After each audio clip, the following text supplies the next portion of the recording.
Placebo, by Howard Pittman, Chapter 1, Outer Limits. It was about 9:30 p.m. on that Saturday night.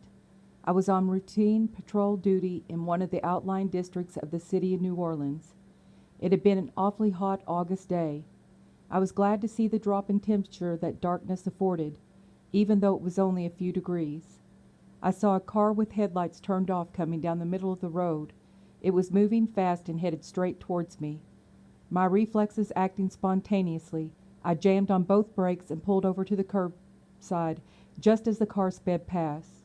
Slapping my machine into first, I spun around. The dragsters would have been proud of my burning rubber for 2 blocks. The car was large and powerful, having passed me at the first clip. With a considerable lead on me, the car suddenly turned off the main street into a shell-covered dirt road that headed back into the boondocks. The driver knew that the moment I turned into the road, I would have to slow down because of the clouds of dust. When I made the dirt road, the dust was so heavy that I had to reduce my speed considerably. However, I knew that ultimately this would work to my benefit because wherever he went, he would leave a dust trail. Presently, I came to a dead end, noticing that the car that I had been pursuing was parked behind a large tree. The car was empty, and all surroundings in the vicinity were dark. Across the street, I spotted a bar room. I knew the driver had to be in the bar room. Unthinkingly, I jumped off my machine and charged into the bar, making demands that the owner of the car step forward. When I discovered that I had walked into a trap, it was too late.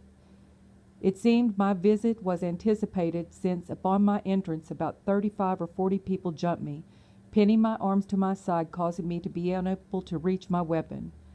With the bartender urging them on, one man left to get a rope. They discussed how they would dispose of my body and formulated a plan of hanging me on a large tree outside the bar. One man in the crowd tried to talk them out of it and immediately agreed with him. My plan was to stall for time to let them think, hoping they would realize what they were doing. The ploy didn't work.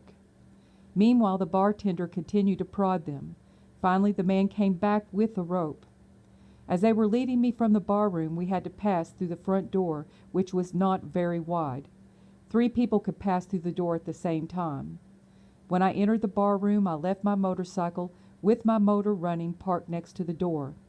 As we passed through the door, the crowd thinned and I was able to work my right hand free. Passing by the machine, I grabbed the microphone and called over the radio for help. Then the most strange thing happened. An unknown force filled the mob's heart with fear, and they scattered in all different directions.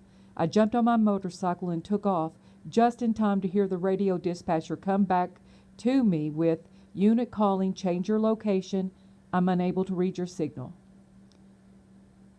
This was just one of the score of such incidents in which I have been involved as a police officer during my career. So many times I stepped to the brink of total disaster, only to have some invisible hand pull me back. Each time I would breathe a sigh of relief and say how quote-unquote lucky I have been.